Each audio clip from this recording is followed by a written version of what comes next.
Governor Jerry Brown has proposed his budget for this year, and parts of it will go before voters in June. He plans to raise vehicle taxes, income and sales taxes, and gut enterprise zones and redevelopment areas. What will that mean for you and me? CCN's Luna Petty is here live with that story. Thanks for being here, Luna. Thanks for having me, Sehnita.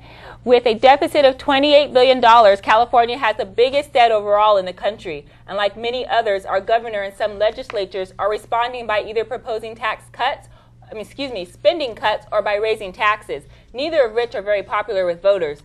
But what it means for you and me is that the money comes out of the taxpayers' pockets. Newly elected Governor Jerry Brown calls his plan a tough budget for tough times. What I propose will be painful. It's going to take sacrifice from every sector of California. State Democrats seem to challenge his proposal less than when former Governor Schwarzenegger proposed similar measures. Some Republicans are calling the $12.5 billion in proposed spending cuts a good starting point. But local accountant Magdalena Swick says the plan upsets her. It's just very upsetting, and I see how devastated some of the regular people are, just trying to earn their money and pay their taxes, regular taxes. I'm just very disappointed about all these cuts and all these new ways that they're doing things now. The governor plans to eliminate state tax benefits for the enterprise zones and phase out funding for redevelopment agencies. He says that should return billions in property tax revenues to schools, cities, and counties to help pay for public safety, education, and other services. Pasadena Mayor Bill Bogaard says he welcomes the proposal, but it could mean fewer jobs for Pasadena. Without redevelopment, it's the biggest and the most effective tool.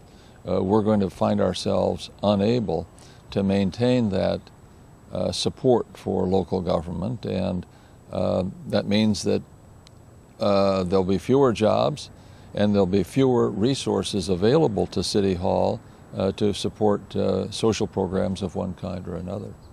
Pasadena has been aggressive in using the enterprise zone, a state program that subsidizes job creation. It's a very significant factor in allowing a business to come to Pasadena and be established here and to hire new workers as their business expands. That also is going to be detrimental to Pasadena's economic vitality. It's just ridiculous. And I don't agree on this, and his cuts. I think he should go after the unions, and I know he's not going to do that, but I think he should. Governor Brown says within 18 months his proposal will close the entire state budget gap of $25.4 billion. The plan hinges on voters extending income and sales taxes and the vehicle license fee. It's time now to restore California to fiscal solvency and put us on the road to economic recovery and jobs. Governor Brown is also proposing the sale of some state office buildings, but if that falls through, he says the deficit will grow to $26.6 billion. Brown says that means the state will need $27.6 billion in budget actions to have a reserve. He also says if people don't vote in the tax extensions, then the state will need to find more ways to reduce spending and raise taxes. Sehnita? Thanks for that report, Luna. And the governor has called for a special election this spring to get the tax extensions approved by voters.